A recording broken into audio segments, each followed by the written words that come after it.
Kita intip yuk toilet baru, Gua Maria Keren Ambarawa. Lokasinya ada di area Taman Doa ya sobat. Di toilet wanita, terdapat 28 bilik.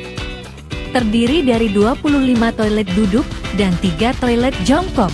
Terdapat wastafel di toilet wanita maupun pria.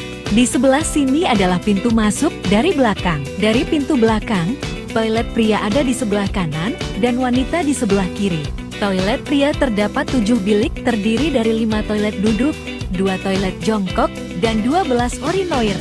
Kami juga menyediakan toilet khusus disabilitas. Serta juga terdapat ruang laktasi.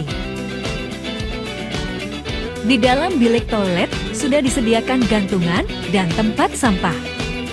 Kami memastikan kebersihan dan kenyamanan bagi para pengguna toilet.